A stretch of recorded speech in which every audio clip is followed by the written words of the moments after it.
दिल्ली के अंदर property registration का विवाद दिन ब दिन बढ़ता ही जा रहा है। पहले रेरा ने अपने आप में एक ऐसा जजमेंट दिया जिसे होम बायर्स के लिए परेशानी बढ़ गई। फोर्थ फ्लोर के ऊपर रजिस्ट्रेशन को रोका गया, लेकिन बाद में उसी को रिवोक किया गया, तो कम से कम होम बायर्स को एक राहत नज़र आई। लेकिन अब ये राहत जो थी वो पल भर की थी और ये राहत अब ख़त्म होती नज़र आ रही है, क्योंकि प्रॉपर्टी रजिस्ट्रेशन को लेकर NGDRS जो एप्लीकेबल हुआ, इसमें अभी भी बहुत सारी खामियां हैं, जिसके कारण प्रॉपर प्रॉपर्टी का रजिस्ट्रेशन नहीं हो पा रहा है। आम बायर प्रॉपर्टी जब खरीदता है तो शुरू में टोकन मनी देता है, एग्रीमेंट टू सेल करता है। उसके बाद फाइनल पेमेंट की जब डेट आती है तो उस दिन जो तय समय सीमा के हिसाब से जो बायर है वो सेलर को सारी पेमेंट कर देता है। क्योंकि उसमें डेट मेंशन है तो उसी डेट के हिसाब से बायर को पेमेंट करनी होती है। लेकिन उसके बाद जब प्रॉपर्टी राइट्स के ट्रांसफर होने की बात आती है, जो कि सेल डीड से होती है, तो वो सेल डीड होना बहुत मुश्किल हो गया है। जो अपॉइंटमेंट्स मिलनी चाहिए वो नहीं मिल पा रही और सिस्टम में तमाम खामियां नजर आ रही है। तो इन खामियों में जो बड़ा मुद्दा है वो आज हम लेकर सामने आ रहे हैं कि आखिर वो क्या खामियां हैं। अक्सर मैं आपके पास लेकर आता हूं जो इश्यूज हैं उनको, और कैसे उसका सॉल्यूशन बेस्ट वे में हो पाए उसको लेकर मैं आता हूँ। तो आज मैं अकेला नहीं हूँ, मेरे साथ दिल्ली सब रजिस्ट्रार बार एसोसिएशन के 4 बड़े वकील हैं। आज मैं आपको इन सब से मिलवाऊंगा और क्या एक्चुअल परेशानी आ रही है, किस तरह से होम बायर प्रॉपर्टी के पैसे देकर भी अपने नाम सेल डीड नहीं करवा पा रहा, क्योंकि जब तक टाइटल ट्रांसफर नहीं होगा तब तक आप उसके मालिकाना हक आपको नहीं मिल पाएगा। तो क्या मेन इशू है, कहाँ दिल्ली के बायर्स फंस रहे हैं, कैसे इसको सॉल्यूशन की तरफ आगे बढ़ाया जा सकता है, इन पे आज हम डिटेल में बात करने वाले हैं। तो चलिए शुरू करते हैं। नमस्कार, मैं हूं प्रदीप मिश्रा। तो प्रॉपर्टी मिश्रा शो में आपका स्वागत है। यहां हम आपको प्रॉपर्टी और प्रॉपर्टी मार्केट की हकीकत बताते हैं। नो बकवास, डायरेक्ट काम की बात। चलिए शुरू करते हैं। इससे पहले कि मैं आगे बढ़ूं, मैं आपको पहले सबका इंट्रोडक्शन देता हूं। सबसे पहले मेरे साथ में प्रवीण गर्ग जी हैं। ये अपने आप में ही बहुत बड़े सीनियर मेंबर हैं दिल्ली सब रजिस्ट्रार बार एसोसिएशन के, और इनकी जो एक्सपीरियंस है उसका तो क्या कहना। स्पेशलाइज जो इनका एक्सपीरियंस है वो रेवेन्यू मैटर्स को लेकर ही है और साथ में कन्वेंसिंग को लेकर है। तो एक्सपीरियंस बहुत है, तो इसीलिए मुझे लगा कि मेरे साथ में ऐसे महानुभाव भी होने चाहिए जो हमें एग्जैक्ट क्या इश्यूज आ रहे हैं उनको और बेहतर ढंग से आपके सामने बता पाएँ।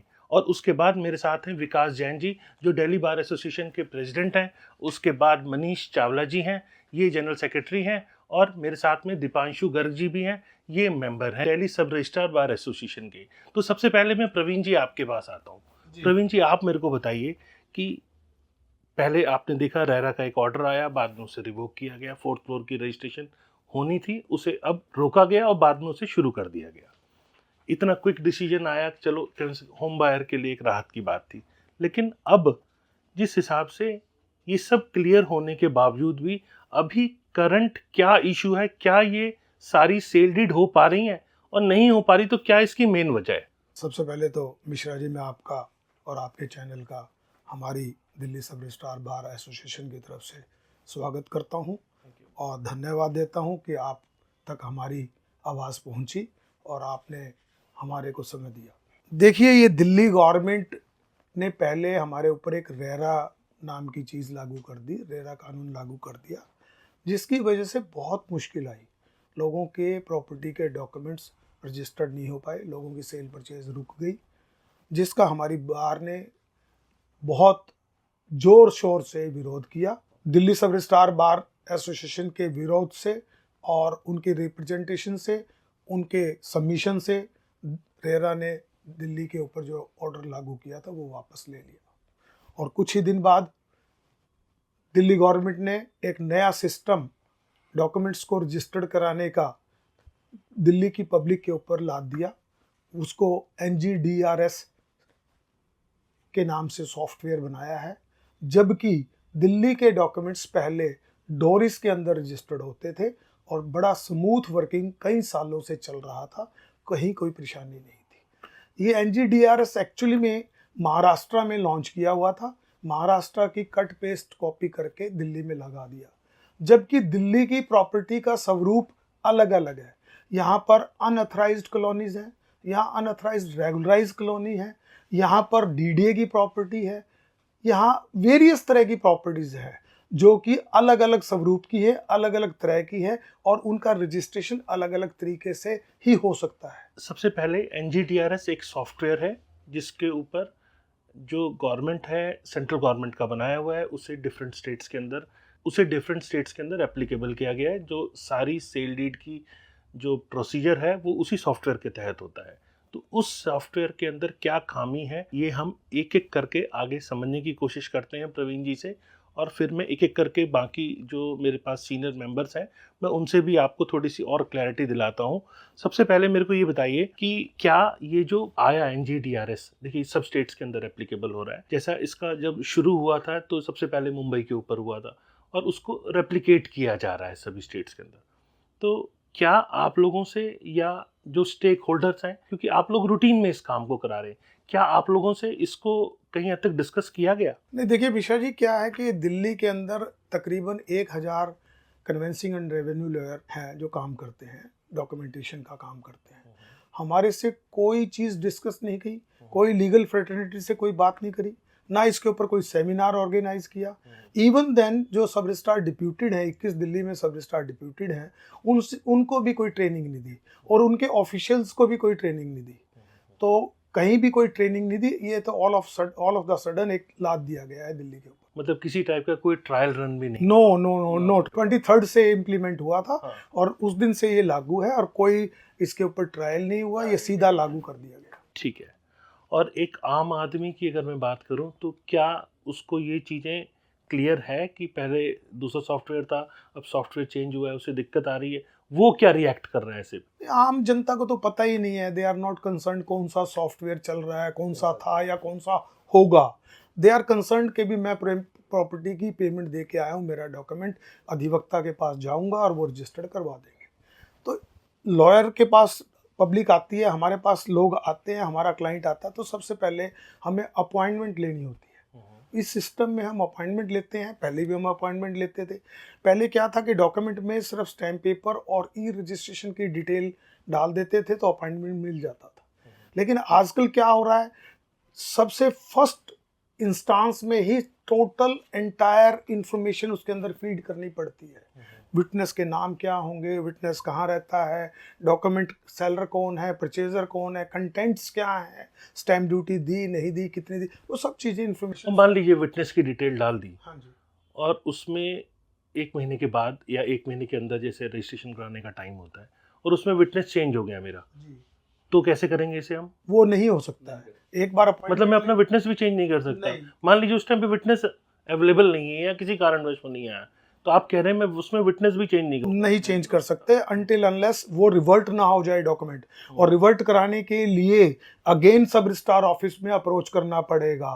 तो अननेसेसरी सब रजिस्ट्रार ऑफिस में हमें चक्कर कटवाए जा रहे हैं और वो रिवर्ट करवाने के लिए रिक्वेस्ट की जाती है और वो इतनी इजीली नहीं होता रिवर्ट, उसके लिए 5-5 10-10 दिन वो रिवर्ट करने में लगा देते हैं। अच्छा, मतलब उसका वेटिंग टाइम भी बहुत है। वेटिंग टाइम अननेसेसरी बना रखा है। और ये जो इश्यूज आ रहे हैं आप लोगों को सॉफ्टवेयर के अंदर, जो चूंकि सेल डीड इम्प्लीमेंट नहीं हो पा रही है, तो इसके लिए नोडल ऑफिसर यहाँ पर जो है उसका क्या रोल है और वो कितना सही ढंग से काम कर पा रहे हैं? या मिस्टर बलराम मीना करके एडीएम है जिनको नोडल ऑफिसर बनाया गया है, और बलराम मीना जी से हमने कई बार मिलने की कोशिश की ताकि जनता की प्रॉब्लम, अधिवक्ताओं की प्रॉब्लम हम रख सके, but he is not bothering about that, जिसकी वजह से गवर्नमेंट का ये जो सिस्टम है वो प्रॉपरली इम्प्लीमेंट नहीं हो रहा है। अब गिफ्ट डीड जब की जाती है तो गिफ्ट डीड के केस में क्या इजीली पॉसिबल है कि वो सेल डीड एग्जीक्यूट हो रही है, या क्योंकि गिफ्ट डीड का एक इशू है कि प्रॉपर ढंग से उससे सॉल्यूशन नहीं निकल पा रहा है, तो उसमें एग्जैक्ट इशू क्या आ रहा है? देखिए क्या है कि कोई भी डॉक्यूमेंट रजिस्टर्ड कराने के लिए उसकी इन्फॉर्मेशन अपलोड करनी पड़ती है, यहाँ तक तो बात ठीक है। अब उसके अंदर वो कहता है गिफ्ट डीड कराने के लिए, कहता है जी आपके पास क्या टाइटल डीड है, क्या टाइटल डॉक्यूमेंट है, आप कैसे मालिक हैं, वो सारी इन्फॉर्मेशन उसके अंदर अपलोड करो। जबकि पहले डोरिस में ऐसा कोई सिस्टम नहीं था। इवन देन लॉ जो है रजिस्ट्रेशन, इंडियन रजिस्ट्रेशन एक्ट 1908, वो भी आपको ये प्रोवाइड करता है कि you don't have any need to feed any data or to furnish any data before the sub registrar। तब इस नए सिस्टम में टाइटल डीड अपलोड करने का सवाल ही नहीं पैदा होता, लेकिन ये मांग रहे हैं और उसकी वजह से डॉक्यूमेंट रजिस्टर्ड नहीं हो पा रहे हैं। तो ये बहुत बड़ी कॉम्प्लिकेशन है। विकास जी, मैं आपसे पूछना चाहूँगा, सेंटर ने जब NGDRS बनाया तो उसे, जैसे रेरा भी एक्ट आया था, तो उसे हर स्टेट ने या यूनियन टेरिटरी में तो एग्जैक्ट इम्प्लीमेंट हो गया, लेकिन हर स्टेट ने, चूंकि प्रॉपर्टी एक स्टेट का मैटर होता है, तो उसे अपने हिसाब से जो ज़रूरत की चीज़ें हैं उसे चेंज करके उसे इम्प्लीमेंट किया जाता है। तो क्या NGDRS में आपने ये चीज़ें अनुभव की कि ऐसा, चूँकि हर स्टेट के अंदर, जैसे मैंने बताया कि डिफरेंट कंडीशंस होती हैं प्रॉपर्टी की, टाइटल की ओनरशिप अलग होती है, अथॉरिटी जैसे DDA के पास है या MCD के पास है या वक्फ बोर्ड के पास है, तो ऐसी सब तमाम प्रॉपर्टी की ओनरशिप अलग अलग के पास होती है। तो आपको क्या ऐसा नज़र आ रहा है कि ये सब इम्प्लीमेंट इसके अंदर किया गया जिससे आम आदमी को आसानी हो सेल डीड कराने में? दिल्ली के अंदर प्रॉपर्टीज़ बहुत सारी हैं। बाकी स्टेट्स में क्या है, या तो गवर्नमेंट प्रॉपर्टीज़ हैं और प्राइवेट प्रॉपर्टीज़ हैं। यहाँ पर गवर्नमेंट के अंदर भी वेरियस एजेंसीज होने के कारण LNDO की प्रॉपर्टीज़, DDA की, MCD की, दिल्ली वक्फ बोर्ड की और बहुत सारी एजेंसीज़ की अलग अलग प्रॉपर्टीज़ हैं। तो उन DSIDC है, सारी एजेंसीज अलग अलग हैं। तो लेकिन उसके उसके यहाँ पे प्रॉब्लम क्या है कि उन एजेंसीज के अकॉर्डिंग सॉफ्टवेयर को अपडेट नहीं किया इन्होंने। महाराष्ट्र या दूसरी स्टेट्स के अंदर क्या सिस्टम है कि वो प्रॉपर्टीज़, क्योंकि स्टेट गवर्नमेंट की या प्राइवेट प्रॉपर्टीज़ हैं, तो उन्होंने अपने हिसाब से सॉफ्टवेयर को अमेंड कराया हुआ है। लेकिन दिल्ली के अंदर जो सॉफ्टवेयर किया गया वो बॉम्बे से कॉपी करके कर दिया गया और दिल्ली के अकॉर्डिंग उसको अमेंडमेंट्स नहीं कर रही। ना ही NGDRS ध्यान दे रही, ना ही ब्यूरोक्रेट्स ध्यान दे रहे, जिसकी वजह से यहाँ पे बहुत ज़्यादा प्रॉब्लम्स खड़ी हो रही हैं। जैसे कि अभी मैं आपको एक प्रॉब्लम से अगर कहूँ तो वाकिफ रहूँ कि हमारी पार्टीशन डीड एक रजिस्टर्ड होती थी, जिसको बंटवारा कहा जाता है हिंदी में। अगर कोई भाइयों ने बंटवारा करना हो, 4 भाइयों ने 4 फ्लोर बना रखे हैं और वो बंटवारा करना चाहें, तो पहले उस पर दिल्ली के अंदर स्टैम्प ड्यूटी 2% एप्लीकेबल है। मतलब मैं इसे थोड़ा क्लियर करूं, मान लीजिए 200 स्क्वायर यार्ड का प्लॉट है, उस पे एक ही फैमिली के 4 लोगों ने आपस में एक एक फ्लोर ले लिए, तो आपस में जो डॉक्यूमेंटेशन करेंगे वो पार्टीशन डीड करेंगे। उस पार्टीशन डीड को लेकर आप कह रहे हो कि स्टैम्प ड्यूटी जो लगनी चाहिए वो एक्चुअल जो रूल्स में मेंशन है कि इसमें इतनी चार्जेस लगने चाहिए, वो नहीं लग रहे हैं। जी हाँ, क्या है वो? जैसे स्टैम्प ड्यूटी रूल्स में दिल्ली गवर्नमेंट से नोटिफाइड रूल्स हैं 2001 के, उसके अंदर नोटिफाइड है कि स्टैम्प ड्यूटी अगर ऐसे बंटवारे के अंदर लगेगी तो वैल्यूएशन ऑफ द प्रॉपर्टी के ऊपर 2% स्टैम्प ड्यूटी पेबल है। लेकिन ये सॉफ्टवेयर ने उसको 3% किया हुआ है, जिसकी वजह से आज दिल्ली में कम से कम ऐसी 2000 पार्टीशन डीड्स पेंडिंग खड़ी हैं, क्योंकि सॉफ्टवेयर की वजह से वो ग्लिच है और वो स्टैम्प ड्यूटी ज़्यादा मांगता है और सब रजिस्ट्रार ऑफिस में रजिस्टर्ड नहीं होती। या मजबूरी में जो लोग इंडिया से बाहर से आए, जिनको मजबूरी थी, बहुत से लोगों ने उसको 3% दे के ड्यूटी को रजिस्टर्ड कराया और मजबूरी में एक्स्ट्रा पैसा दिया सरकार को, जो कि बिल्कुल गलत है सरकार के एंगल पे भी, और पब्लिक से हरेसमेंट हो रही है। इस बंटवारे के साथ साथ उसके अंदर 4 कॉपीज रजिस्टर्ड होती थी, हर पार्टी को एक एक कॉपीज मिलती थी। अब उसका भी प्रोविज़न नए सॉफ्टवेयर में ख़त्म कर दिया गया। इससे पहले एक डोरिस सॉफ्टवेयर था, उसके अंदर बहुत अच्छे प्रोविजंस थे, वो दिल्ली सेंटर्ड सॉफ्टवेयर था, वो दिल्ली के लिए था, तो दिल्ली की हर प्रॉब्लम सॉर्ट आउट होती थी। अब ये क्या प्रॉब्लम हो गई कि डोरिस की प्रॉब्लम के लिए यहाँ पे क्योंकि टेक्निकल टीम थी इसलिए सॉर्ट आउट हो जाती थी। NGDRS की कोई टेक्निकल टीम ही नहीं है यहाँ पर। नोडल ऑफिसर, जैसे प्रवीण जी ने बताया कि आजकल बलराम मीना जी हैं ADM हेडक्वार्टर, लेकिन उनसे पहले nodal officer DM headquarter Isha Khosla ji थी। उनसे हम कई बार मिले, 4-5 बार मिले। उन्होंने भी अल्टीमेटली गिव अप कर दिया, इतनी ज़्यादा प्रॉब्लम्स हैं और टेक्निकल टीम उनको भी सपोर्ट नहीं करती, जिस वजह से वो ठीक ही नहीं हो पा रहा सॉफ्टवेयर। और उनको बार बार शिकायत करने के बावजूद भी अल्टीमेटली कोई रिजल्ट नहीं निकल पा रहा, जबकि स्पेशल IGR हैं वो, उनके पास पूरी पावर्स हैं, उसके बावजूद NGDRS ध्यान नहीं देता और कोई काम नहीं करता। तो ऐसे सॉफ्टवेयर को अगर हम यहाँ लागू करेंगे तो मैं समझता हूँ कि जनता के साथ खिलवाड़ हो रहा है। यहाँ पर जैसे एरिया के वाइज आप जब सेल डीड करते हैं तो पर्टिकुलर एरिया का आपको चुनना होता है, उस हिसाब से सर्कल रेट निकल कर आता है कि उस एरिया का ही सर्कल रेट है। क्या वो सारे डाटाबेस के अंदर फीड है? मतलब मैं बात कर रहा हूँ रेगुलराइज कॉलोनी की, अनऑथराइज्ड जो बाद में रेगुलराइज हो गई है, और तीसरा अनऑथराइज कॉलोनी की, इन तीनों कंडीशन में वो सारी चीज़ें उस डेटाबेस के अंदर फीड हैं जिससे लोगों को आसानी हो रही है, उसमें भी कोई दिक्कत है? नहीं, उसमें बहुत ज़्यादा दिक्कत हो रही है। बहुत सारी ऐसी कॉलोनीज हैं जो इस एनजीडीआरएस के सिस्टम में नहीं है। फॉर अलग एग्जांपल, अलग करके बताइएगा। हाँ, फॉर एग्जांपल मैं पीतमपुरा एरिया की बताता हूँ आपको। उसके अंदर रानीबाग में एक संत नगर है, एक शकरपुर अर्बनाइज्ड विलेज है, उसकी सेल डीड पिछले 1.5 महीने से बंद है। इसलिए बंद है क्योंकि एनजीडीआरएस ने वो अपडेट नहीं किया। उसको एनजीडीआरएस के पास हमारी बार एसोसिएशन ने, हमारे सब रजिस्ट्रार्स ने, ऊपर से सारी मेल्स जा चुकी है, लेकिन उसको अमेंड करने को तैयार नहीं है। उसमें कोई डाटा ही फीड नहीं कर रहा। उस एरिया का आप डॉक्यूमेंट कराना चाहें तो करा ही नहीं सकते। आज पिछले 1.5 महीने से आप ये देखिए कि उस कॉलोनी वालों का क्या हश्र हो रहा होगा कि क्या सेल परचेज बंद है, वहाँ के सारे डॉक्यूमेंटेशन बंद है क्योंकि एरिया ही नहीं दे रहे वो। तो इस वजह से वहाँ कोई डॉक्यूमेंट रजिस्टर्ड नहीं हो पा रहा है। ऐसे ऐसे बहुत सारे एरियाज हैं। ये तो एग्जांपल के लिए मैंने 2 बताए हैं। दिल्ली के अंदर हर कॉलोनी के अंदर एक दो एरियाज हैं जहाँ पे उन्होंने अमेंडमेंट्स नहीं करी और ना अमेंडमेंट्स करते वो। इसी तरह रजिस्ट्रार ऑफिस को भी प्रॉब्लम्स आती हैं, डेली फेस करते हैं हम कि रजिस्ट्रेशन के अंदर प्रॉब्लम्स आती है और उन प्रॉब्लम्स को भी वो सॉर्ट आउट नहीं करना चाहते। साथ में मुझे एक चीज़ और बताइए, बहुत ज़रूरी है ये समझना, फ्लोर वाइज जो रजिस्ट्री होती है, मान लीजिए मेरे पास 200 स्क्वायर यार्ड का प्लॉट है, मैंने उसे बना के बेचा, मैंने 4 अलग अलग लोगों को बेचा, तो क्या उसमें लैंड के ऊपर शेयर मेरे को मिलता है? मैं किसी को दूंगा, मान लीजिए मैंने इनको दिया, तो इनको मैं कितना शेयर दूंगा लैंड के ऊपर, और फ्लोर का नंबर वो मेंशन करूंगा नहीं करूंगा, ये पहले हो रहा था और अब हो रहा है या नहीं हो रहा है, और उसमें क्या एक्चुअल कंडीशन, अभी क्या दिक्कत क्या आ रही है? जो फ्लोर मेंशन की और लैंड की बात कर रहे हैं, आज कोई भी अगर फ्लोर बिकता है, एक बिल्डिंग में अगर 4 फ्लोर बने हुए हैं, तो उसके अंदर अगर मान लीजिए कि अपर ग्राउंड फ्लोर या फर्स्ट फ्लोर बिकता है, तो उसके अंदर सेल डीड में लिखा जाता है कि it is a first floor along with 1/4 land and 1/4 स्टिल्ट पार्किंग। लैंड का डिवीजन नहीं हो सकता, तो लैंड का डिवीजन नहीं होता, लेकिन फ्लोर वाइज सेल डीड होती है। लेकिन उसकी भी कैलकुलेशंस को एनजीडीआरएस ने इतना कॉम्प्लिकेटेड बना दिया है। और उसके अंदर एक और प्रॉब्लम है, अगर सॉफ्टवेयर कोई गड़बड़ करता है और लॉ के अकॉर्डिंग वो पेबल नहीं है, तो आपको अपॉइंटमेंट ही नहीं लेने देगा, आपको सेल डीड ही नहीं प्रेजेंट ही नहीं करने देगा सब रजिस्ट्रार के आगे। ये प्रोग्रेटिव सब रजिस्ट्रार का है कि वो स्टैंप ड्यूटी को चेक करे।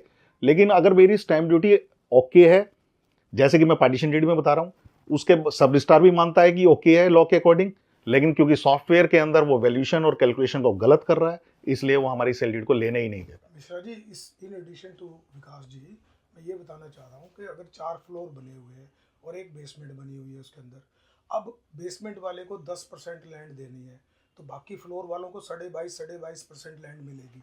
बट सॉफ्टवेयर कहता है नहीं 25% मिलेगी, या सॉफ्टवेयर कहता है 20% मिलेगी। तो इतना कॉम्प्लिकेट कर दिया है उस सिस्टम को कि इजीली नहीं हो पाता है। हम डाटा फीड करते हैं, उसको वो लेता नहीं है, फिर वो हमें सब रजिस्ट्रार ऑफिस से पूछना पड़ता है भी डाटा फीड क्यों नहीं हो रहा है इसके अंदर। बोला जी आप इसको इक्वल कर दो। भाई मेरी इक्वल लैंड ही नहीं है तो मैं इक्वल क्यों कर दूं उसको? ये तो म्यूचुअल अंडरस्टैंडिंग है, Yes. जो सेल के कंडीशन है correct. उसी हिसाब से ट्रांसफर हाँ, होना चाहिए। तो ये चीजें गलत, जबरदस्ती गलत फीड करनी पड़ रही है। जैसे पार्टीशन डीड में बताया विकास जी ने कि 3% ड्यूटी जबरदस्ती देनी पड़ रही है। तो ये समझ ही नहीं आ रहा कि एनजीडीआरएस, भाई तुम अपने सिस्टम को, सॉफ्टवेयर को ठीक करो तो पब्लिक को हरेसमेंट ना हो। ये वैल्यूएशन और कैलकुलेशन ना रखी जाए उनके साथ तो ज़्यादा बेहतर है, क्योंकि वैल्यूएशन और कैलकुलेशन सब रजिस्ट्रार का पार्ट है या पार्टी खुद कैलकुलेशन करके लेके आती है, पूरा सेल डीड में डिफाइंड होता है। अब उसको फिजिकली वो चेक ही नहीं कर सकता, सिर्फ सॉफ्टवेयर करेगा, तो सॉफ्टवेयर उसके अंदर प्रॉब्लम है, तो सब रजिस्ट्रार कहता है मैं कुछ नहीं कर सकता क्योंकि सॉफ्टवेयर कंपैटिबिलिटी होनी चाहिए सॉफ्टवेयर की और फिजिकल डॉक्यूमेंट की, करेक्ट। होनी चाहिए। मनीष जी, मैं आपके पास आता हूँ। टोकन मिलता है, अगर मतलब अपॉइंटमेंट मिलती है जब आप सेल डीड कराने जाते हैं। मान लीजिए मैंने प्रॉपर्टी खरीदी और मैंने फाइनल डेट की, जो मेरी पेमेंट की डेट है, उसके हिसाब से मैं सेलर को तब पूरे पैसे दूंगा जिस दिन फाइनल डेट होगी। मेरे को टोकन मिल चुका होगा अपॉइंटमेंट की, मुझे अपॉइंटमेंट मिल चुका होगा और उस दिन मैं सेल डीड कराऊंगा। तो जनरली मैं उसी दिन जाने से पहले या उसी टाइम वो सारी पेमेंट क्लियर करूंगा बायर को, डीडी से, ऑनलाइन ट्रांसफ़र से या किसी भी तरह से। उसके बाद मैं अपनी सेल डीड करा के टाइटल को अपने नाम ट्रांसफ़र करा लूँगा। यहाँ पर क्या जो टोकन या अपॉइंटमेंट मिलता है, क्या वो इजीली मिल रहा है या उस प्रोसेस में कोई दिक्कत अभी आ रही है? टोकन मिलना और अपॉइंटमेंट मिलना ये दोनों एक बहुत ही अलग सेपरेट इशू है। जैसे अभी प्रवीण जी ने और प्रधान जी ने बताया, अपॉइंटमेंट लेने के लिए तो हमें सारी फीडिंग पहले करनी है। जब हम अपॉइंटमेंट ले लेते हैं, after feeding all the facts, सबसे पहले हमें डाटा फीड करना है, पेज नंबर डालने हैं, आधार, पैन, वॉटेवर। मतलब एक अपॉइंटमेंट जो पहले 2 मिनट में मिला करती थी पब्लिक को, अब वो 40, 45 मिनट्स, 50 मिनट्स में तब मिलती है जब वो प्रॉपर सॉफ्टवेयर काम करे। अगर वो सॉफ्टवेयर पीछे से उड़ गया या वो सर्वर से आउट हो गया तो सर्वर डाउन जैसे इश्यूज भी आते हैं। कई बारी फिर अपॉइंटमेंट आप सुबह लेने बैठे हो। Last week I took an appointment in the morning 10:30 I started to take appointment, शाम को 5:30 तक मिल गया मुझे। 2-3 बार लॉग आउट किया, 3 बार किया, 4 बार किया, पर सॉफ्टवेयर ने मेरे पर थोड़ा सा रहम किया और मुझे 5:30 तक अपॉइंटमेंट उसने दे दिया। दे रहा है दुरुस्त है। लेकिन अपॉइंटमेंट के बाद जब हम टोकन के लिए जाते हैं, टोकन का मैटर भी सेम यही है कि ये NGDRS software requires I think Windows 11।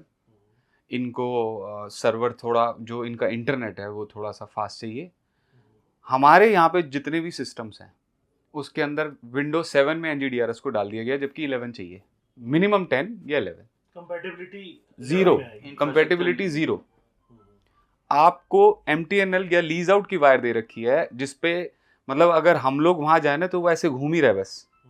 आज हम 5G के ज़माने में, वहाँ पे 3G चल रहा है, तो इंफ्रास्ट्रक्चर अगर होगा नहीं, वो टोकन देना चाहता है लेकिन SR ऑफिस में इंफ्रास्ट्रक्चर नहीं है। जो पहले, अब ये डोरिस और NGDRS की बात करें तो दिल्ली में अगर 21 SR है ना, ये हिट एंड ट्रायल ही है और कुछ नहीं है। इन्होंने क्या किया, 10 ऑफिस में NGDRS चला दिया, 15 ऑफिस में डोरिस चला रहे हैं। सरकार ने पहले बहुत खर्चा करके डोरिस के अंदर आपके जितनी भी डीड्स हैं फ्रॉम 1947 बिफोर इंडिपेंडेंस वो अपलोड कर दी, वो हम चेक कर सकते हैं। लेकिन इसके अंदर हम कुछ चेक नहीं कर सकते। वो इतना बड़ा आपने सॉफ्टवेयर बनाया है दिल्ली के लिए, उसके अंदर सारे डॉक्यूमेंट्स आपने अपलोड कर दिए, सारा आपने स्कैन करके डाल दिया। पब्लिक को बहुत कन्वीनियंस थी कि कोई भी डॉक्यूमेंट जो है, बुक 1 का डॉक्यूमेंट, उन्होंने ये जो सॉफ्टवेयर बनाया इसमें चेक कर सकते हैं, पर इसमें कुछ चेक नहीं कर सकते आप। और मोर ओवर 12 बजे से 2 बजे तक सर्वर को पता नहीं क्या हो जाता है, सर्वर चला जाता है। पब्लिक को ये नहीं पता कि वो डोरिस वाले SR में जा रहे हैं या वो NGDRS वाले में जा रहे हैं। पब्लिक परेशान इसलिए है कि वो करे तो क्या करे। ये तो जो पार्टीशन डीड और प्रवीण जी ने बात बताई हमारे को, इसमें तो ड्यूटी बहुत ज़्यादा जानी है। जो कम ड्यूटीज़ वाले भी हैं ना, जिसमें 1500 भी सरकार को मिलना है, ऐसे डॉक्यूमेंट 23 अक्टूबर के बाद से बहुत सारे बंद हैं। One of the example is additional copy, कि उसका प्रोविजन ही नहीं दिया ना, कहाँ से लें अपॉइंटमेंट, प्रोविजन ही नहीं है। दूसरा एग्जाम्पल, इन 4 अगर पार्ट में बेचा गया या भाइयों में ही आपस में डिवाइजन हुआ तो 4 जो कॉपी अलग अलग मिलनी चाहिए, क्योंकि सबके पास ऑनरशिप की डीड्स की कॉपी होनी चाहिए। आप कह रहे हो वो प्रोविजन है ही नहीं, हटा दिया गया। That was in Doris. और वो एडिशनल डॉक्यूमेंट सिर्फ पार्टीशन का नहीं है, अगर मैं किसी और डॉक्यूमेंट का भी एडिशनल कराना चाहूँ तो वो प्रोविजन उसके लिए भी लागू है, बट वो भी खत्म कर दिया गया। इंडेमनिटी बॉन्ड, जैसे गिफ्ट डीड में अभी बताया गया कि 1908 और 2021, मैंने ये वाली बात 1908 और 2021 के अंदर जो ऑर्डर्स हैं हमारे पास जिसमें टाइटल नहीं मांगे जा सकते, लेकिन गिफ्ट डीड में टाइटल मांग रहा है। इंडेमनिटी बॉन्ड एक ऐसा डॉक्यूमेंट है, उसमें भी सरकार को 1117 और 100 रुपये का स्टैम्प पेपर जाता है। उसमें uploading of documents NGDRS demand करता है। आपने टोकन ले लिया, आप काम कराने के लिए आए हो, NGDRS डॉक्यूमेंट डिमांड करता है, लेकिन डॉक्यूमेंट अपलोड नहीं करता, अपॉइंटमेंट दे देता है। पर SRs कहते हैं विदाउट अपलोडिंग हम करेंगे नहीं, पार्टी वहां जाती है, वापस आ जाती है। तो ऐसे 1500 करके अगर 15,000 डॉक्यूमेंट जोड़ लिए जाए ना 1.5 महीने में, या 1500 करके 1500 भी जोड़ लिए जाए, तो कई लाखों करोड़ों का वो भी लॉस है, वो भी चल ही रहा है। नहीं Mishra ji, in addition to Manish ji, जो आपने अपॉइंटमेंट की बात कही है, अब अपॉइंटमेंट के लिए मुझे मान लो 25 जनवरी का अपॉइंटमेंट लेनी है, लेकिन मुझे 25 जनवरी की मैं अपॉइंटमेंट ले लेता हूँ, लेकिन जब 25 जनवरी के बाद 25 जनवरी का टाइम आएगा तो उसमें पता लगता है कि वहाँ तो सिर्फ 15 डॉक्यूमेंट रजिस्टर्ड हो गए हैं। करेक्ट। और यहाँ पर अपॉइंटमेंट के टाइम पे मुझे 150 स्लॉट खाली थे, और जिस दिन मैं 25 जनवरी को गया उस दिन भी 150 स्लॉट भर चुके हैं। बट अपॉइंट जब वहाँ डॉक्यूमेंट पेश हो रहा है तो वहाँ सब रजिस्ट्रार ऑफिस से इंक्वायर करो तो पता लगता है सिर्फ 15 डॉक्यूमेंट रजिस्टर्ड हुए हैं होल डे में, तो बाकी कहाँ गया? तो something is wrong happening in the sub registrar offices. तो मनीष जी, आपको भी लगता है कि इसमें कहीं ना कहीं करप्शन आ रहा है, क्योंकि अगर 120 स्लॉट्स हैं और हो 15 से 20 रहे हैं तो बैलेंस या तो करने की नीयत नहीं है या एक स्पेशल विंडो ओपन छोड़ा गया है कि जो एडिशनल पे करेगा उसको वो करा दिया जाएगा। आपको ऐसा दिख रहा है? ये बिल्कुल आप सही बात कह रहे हैं, but this does not apply to all SRs where NGDR is going. मैं आपको एसआर का नाम भी बताऊंगा। 3 एसआर तो ऐसे जहाँ पे 150 स्लॉट्स हैं, वहाँ पे अपॉइंटमेंट्स फुल जा रही हैं। वहाँ पे डॉक्यूमेंट मैं कहता हूँ 10% कम होता होगा, जिसमें जनकपुरी हो गया, कश्मीरी गेट हो गया और आपका पीतमपुरा हो गया। यहाँ पे अपॉइंटमेंट्स फुल है, लेकिन अपॉइंटमेंट्स फुल होने के बाद जब एक आदमी अपना काम कराने जाता है और अगर ये सर्वर उसको कोऑपरेट नहीं करता तो वो बेचारा कहाँ जाए, वो रजिस्ट्री का क्या करे। अभी हमने ये वाली बात कही कि विटनेस, अगर किसी विटनेस के साथ कोई मिस हैपनिंग हो जाती है या उसके घर में हो जाती है तो हम कहाँ जाएं। और जो प्रवीण जी ने अभी बात बताई, एसआर अलीपुर में आज अगर अपॉइंटमेंट लेने जाते हैं तो अपॉइंटमेंट मिलेगी हमारे को शायद 25 दिसंबर या 30 दिसंबर। और डॉक्यूमेंट की वेरिफिकेशन अगर करने जाएं कि कितने होते हैं, 150 के 150 स्लॉट फुल हैं, 20 या 25। और ये कहना बिल्कुल गलत नहीं होगा कि करप्शन एक उस सीमा पे चल रही है जो हमारी दिल्ली सरकार अगर इस बात को तवज्जो दे, इस बात को करे। हमने वरिष्ठ अधिकारियों को चिट्ठियां भी लिखी हैं, बताया भी है, जाके मिले भी हैं, लेकिन एक्शन तो उन्हीं के लेवल से होगा। हम इंफॉर्मेशन तो दे सकते हैं पर एक्शन तो वही ले सकते हैं। दीपांशु जी, मैं आपके पास आता हूँ। ई म्यूटेशन क्या सही ढंग से हो पा रहा है? पहले जो मेरी जानकारी में है कि पहले सेल डीड के साथ साथ म्यूटेशन भी हो जाता था। ई म्यूटेशन जिसकी आप फी पे करते थे तो साथ में ई म्यूटेशन भी हो जाता था। लेकिन क्या नए एनजीडीआरएस में क्या ये फैसिलिटी अभी भी एप्लीकेबल है या उसमें भी कोई दिक्कत आ रही है? Firstly I would like to welcome you sir. Thank you. इसमें सर एनजीडीआरएस में हमारे को कोई सिस्टम में प्रोविजन नहीं दिया हुआ यूपिक आईडी डालने का। सिस्टम क्या है, एज पर दी प्रैक्टिकल रूल्स हमें एमसीडी म्यूटेशन चार्जेस पे करने पड़ते हैं। यूपिक आईडी क्या है ये भी बताइए। यूपिक आईडी एक स्पेसिफिक आईडीज है प्रॉपर्टी की जो कि एमसीडी ने अलॉट करी हुई है for the purpose of payment of house tax. Mutation के जितने भी डॉक्यूमेंट्स वगैरह है, जितने भी कोई स्क्रूटिनी डॉक्यूमेंट्स है, सब चीज ऑनलाइन स्पेसिफिक उस आईडी पे दिया हुआ है। वो प्रॉपर्टी आईडी इजीली बन रही है आज भी? हाँ जी। उसमें हमारा सिस्टम में अब सिस्टम क्या है, पेमेंट देने हैं 1000 रुपए। 1000 रुपए दे के हमारे को एमसीडी की म्यूटेशन जनरेट करनी होती है एनजीडीआरएस में डाल के, बट वो एनजीडीआरएस में कोई ऑप्शन नहीं दिया हुआ हमें, जिसकी वजह से हमारा रेवेन्यू तो जा रहा है, जब पेमेंट तो जा रही है, गवर्नमेंट को रेवेन्यू तो मिल रहा है, लेकिन हमारे को कोई सर्टिफिकेट जनरेट नहीं हो पा रहा, म्यूटेशन जनरेट नहीं हो पा रही है। ये एक बहुत बड़ा फ्लॉ है जिसकी वजह से लोगों को पैसा तो जा रहा है बट उसकी सर्विसेज नहीं मिल पा रही है, उसका बेनिफिट नहीं उठा पा रहे हैं, जिसकी वजह से उनको दोबारा एमसीडी ऑफिस जाके म्यूटेशन अप्लाई करनी पड़ रही है, जिसकी वजह से उनको म्यूटेशन बाद में एमसीडी मना कर देती है, क्योंकि ये ऑनलाइन सेल डीड के साथ ही मिल सकती है, अलग से नहीं मिल सकती इनको। मतलब जो मैनुअल प्रोसेस है आप कह रहे हो वो एलिमिनेट हो चुका है? एलिमिनेट हो चुका है। अब कोई भी डीड रजिस्टर होती है तो उसके साथ ही म्यूटेशन सर्टिफिकेट जनरेट होता है। तो ये सॉफ्टवेयर एप्लीकेबल होने के बाद आज जितने भी हुए हैं उसमें ई म्यूटेशन नहीं हो पाया है? बिल्कुल भी नहीं हो पाया है, एक भी केस में नहीं हो पाया है एनजीडीआरएस की वजह से। एनजीडीआरएस की वजह से इतनी ज्यादा कॉम्प्लिकेशंस हैं, जो मैनुअल काम खत्म करने के लिए सिस्टम बनाया था गवर्नमेंट ने, लेकिन वो खत्म करने की बजाय मैनुअल और चीजें चक्कर कटवाने के लिए लोगों को, पब्लिक को और चक्कर कटवाने के लिए मैनुअली जाना पड़ रहा है, फिजिकली जाना पड़ रहा है, उससे और तकलीफें बढ़ गई हैं। और क्या क्या इश्यूज आप फेस कर रहे हैं इन दिनों? सर देखिए, इश्यूज की बात करें तो गवर्नमेंट ने एनजीडीआरएस सिस्टम लागू करने के बाद इश्यूज हमने पुटअप भी करे, उसके बाद भी कोई ट्रेनिंग या कोई सेमिनार हमसे अरेंज नहीं करे जिससे कि हम उन्हें तकलीफ बता सके और वो उस चीज को ठीक कर सके। अभी तक एक बार भी किसी गवर्नमेंट ऑफिशियल ने हमारी मेल का रिप्लाई नहीं करा है। कोई हमने जितने भी लेटर्स लिखे हैं, जितने भी हमने सोशल मीडिया पे डाला है, कभी उस चीज का रिप्लाई नहीं आया।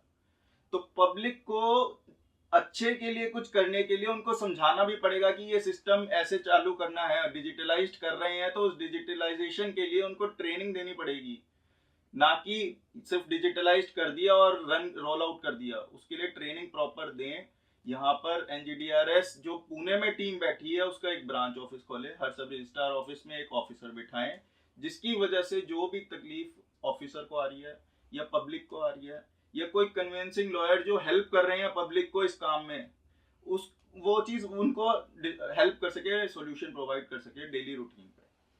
तो वो आप कह रहे हैं वो नदारद है, वो यहाँ पर बिल्कुल कोई नहीं भी है, जिसकी वजह से ये कंप्लीट फेलियर हो रहा है सिस्टम, और इसकी वजह से इतनी ज्यादा करप्शन बढ़ रही है, गवर्नमेंट को इतना लॉस हो रहा है, जिसकी वजह से डॉक्यूमेंट रजिस्टर नहीं हो पा रहे, रेवेन्यू जनरेट नहीं हो पा रहा है, लोगों को हरेसमेंट इसलिए हो रही है क्योंकि उनकी पेमेंट्स चली गई हैं, और पेमेंट्स जो चली गई हैं उसके बाद डॉक्यूमेंट रजिस्टर नहीं हो पा रहे हैं। प्रवीण जी, मैं फिर से आपके पास आता हूँ क्योंकि शायद मैं कुछ चीज़ें पूछना रह गया हूँ मुझसे। आपको और भी कुछ ऐसी कमियां दिख रही है जो कि आम बायर को डायरेक्ट इम्पैक्ट कर रही है? क्योंकि पेमेंट तो वो कर रहा है, देखिए लाइफ की पूरी कमाई आदमी जब प्रॉपर्टी खरीदता है तो उससे एक आशियाना खरीदने के लिए वो सारी प्रॉपर्टी के अगेंस्ट में उसकी पेमेंट स्टेक पे होती है, और पता लगा रजिस्ट्री नहीं हो रही है, तो ये अपने आप में बहुत परेशानी है जो दिल्ली वाले इस टाइम फेस कर रहे हैं। तो और कोई ऐसी चीज़ जो आपको लगता है कि ये रिजॉल्व होनी चाहिए लेकिन अब तक रिजॉल्व नहीं हुई है, वो क्या है? देखिए मिश्रा जी, ये जो NGDRS है, ये प्रॉब्लम्स का एक पिटारा दिल्ली की गवर्नमेंट ने जनता के ऊपर दे दिया है। जब कन्विंसिंग लॉयर जो सारा दिन इस फील्ड में रहते हैं वो इसका सोल्यूशन नहीं निकाल पा रहे हैं, तो पब्लिक एट लार्ज कैसे निकालेगी? और जिसकी वजह से दिल्ली गवर्नमेंट को बहुत बड़ा ह्यूज रेवेन्यू लॉस है। दिल्ली गवर्नमेंट दिल्ली के डॉक्यूमेंट रजिस्ट्रेशन करवाने से सब रजिस्ट्रार जो ऑफिस काम कर रहे थे उससे 5,000 करोड़ रुपया पर ईयर कमाती थी। आज ये पिछले 1.5 या 2 महीने से ये 25% रेवेन्यू रह गया है। मिश्रा जी, जहाँ तक आपने कहा कि क्या क्या और प्रॉब्लम्स हैं, तो प्रॉब्लम्स की बात तो ये बता रहा हूँ मैं, जैसे जैसे एक डॉक्यूमेंट फीड कर दिया, मैं बीइंग कन्विंसिंग लॉयर डॉक्यूमेंट को फीड कर रहा हूँ, मुझे सारा डाटा का ज्ञान है, मुझे पता है क्या सिस्टम कैसे सॉफ्टवेयर को चलना है, उसमें भी फिर भी मेरे से कोई गलती हो गई। अब उस गलती को अमेंड करना चाहता हूँ, but there is no system to amend the document. मुझे क्या करना होगा? I have to approach to the sub registrar office. Sub registrar office उसको रिवर्ट करेगा और फिर मैं अमेंडमेंट करूंगा। अब रिवर्ट करने का कोई इतना आसान इजी वे नहीं है कि जाते मेरी रिक्वेस्ट पे उन्होंने रिवर्ट कर, वो कहते टाइम लगेगा। टाइम का मीन्स 5-7 दिन लगा देते हैं रिवर्ट करने में, और रिवर्ट हो गया डॉक्यूमेंट, रिवर्ट करने के बाद मैं अमेंडमेंट कर सकता हूँ। मतलब मुझे तो ये लगता है कि अगर मैं खुद अपनी डिटेल्स फीड कर रहा हूँ और मैं अपने लॉगिन से कर रहा हूँ और मुझे लगता है मैंने कुछ गलत फीड कर दिया, मैं उसे एडिट करना चाहूँ, तो ये कम से कम जो फीड कर रहा है उसके पास तो राइट होने ही चाहिए। Exactly, you are right Mishra ji, तो होना यही चाहिए, बट ऐसा नहीं हो रहा है। ऑन द अदर हैंड कुछ चीजों में तो सब रजिस्ट्रार ऑफिस भी इनकेपेबल है उसको रिवर्ट करने में। उनको क्या करना पड़ता है, जब अपलोड हो गया डॉक्यूमेंट तो सब रजिस्ट्रार अपने नोडल ऑफिसर को अप्रोच करता है, नोडल ऑफिसर NGDRS को अप्रोच करता है, और NGDRS तब उस डॉक्यूमेंट को रिवर्ट करता है। उस टाइम उस चीज में प्रोसेस में कम से कम 15 से 20 दिन लग जाते हैं। अब एक आदमी जो पेमेंट दे के आया है, जिसका डॉक्यूमेंट आज रजिस्टर्ड होना था, वो 20 दिन के लिए गया और उसका सेलर को फॉरेन जाना है, वो तो आएगा ही नहीं, उसकी तो टिकट बनी हुई है। मैं ये भी बताना चाह रहा हूँ कि अपलोड का जो है, जैसे मैंने एक अपॉइंटमेंट ली और मैं अपॉइंटमेंट लेना चाहता हूँ आज के बाद 2024 में, बट सिस्टम मुझे अलाउ करता है कि 1 महीने के अंदर ही अपॉइंटमेंट ले सकते हैं आप, 1 महीने तक आपको ओपन है। अब मेरा क्लाइंट जो बैठा है वो USA में बैठा है, वो कहता है कि मैं तो आऊंगा आपके पास जून में, और जून में आप ब्लॉक कर दो मेरी डेट को, मैं नहीं कर सकता। अब सिस्टम क्या कहता है कि आप जून में जाना, मई में जाना, तब कर लेना आप। भाई मई तक मैं वेट करूंगा, उस समय क्या सर्कमस्टांसेस बनेंगे क्या नहीं बनेंगे, तो मैं आज क्यों नहीं? पहले डोरिस में क्या था कि whole of the year open था, मैं कभी भी की अपॉइंटमेंट लूं, मैंने एक अपॉइंटमेंट ब्लॉक कर दी, दैट्स ऑल, चाहे मैं आज की करूं चाहे मैं 1 साल बाद की करूं। तो ये होना चाहिए कि सिस्टम इस टाइप से होना चाहिए कि कोई भी आदमी कभी की भी अपॉइंटमेंट ले, किसी समय अपॉइंटमेंट ले। अपॉइंटमेंट प्रोसेस इतना इजी होना चाहिए कि पब्लिक एट लार्ज को दिक्कत ना हो। मैं तो इतना तक कहता हूं कि पब्लिक को कन्विंसिंग लॉयर के पास भी आने की जरूरत नहीं है, वो अपने लेवल पे कर सके, लेकिन वो कर ही नहीं सकता। जब हम ही नहीं कर पा रहे हैं तो वो कैसे करेगा? तो इस सारे होल सिनेरियो में जो दिल्ली गवर्नमेंट को रेवेन्यू का लॉस हो रहा है, मेरे ख्याल से दिल्ली की ब्यूरोक्रेसी या दिल्ली के ऑफिसर्स के कान पे जूं नहीं रेंग रही है इस चीज की। मैं आपके माध्यम से ये बताना चाहता हूं कि दिल्ली के ऑफिसर्स दिल्ली गवर्नमेंट का बहुत बड़ा लॉस करवा रहे हैं।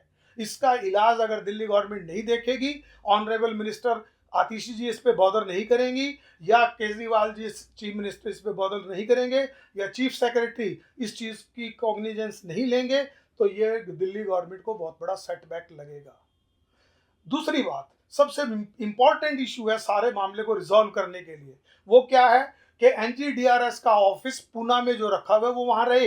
एक ऑफिस क्यों नहीं दिल्ली में कर दिया जाए? 2 करोड़ की आबादी दिल्ली की है, यहाँ पर हजारों डॉक्यूमेंट रजिस्टर्ड होते हैं और इतने सब रजिस्ट्रार ऑफिस बने हुए हैं, 21 तो सब रजिस्ट्रार ऑफिस काम कर रहे हैं, उनके ऊपर रजिस्ट्रार है। तो वो सारा का सारा सिस्टम को एनजीडीआरएस चला रहा है, और एनजीडीआरएस का कहीं यहाँ कोई स्टाफ नहीं है, कोई हेल्पिंग डेस्क नहीं है, कोई ऑफिस नहीं है। तो मेरी आपके माध्यम से दिल्ली गवर्नमेंट को ये रिक्वेस्ट है कि वो एनजीडीआरएस सिस्टम को दिल्ली में लागू करें for the smooth functioning of the registration of the documents.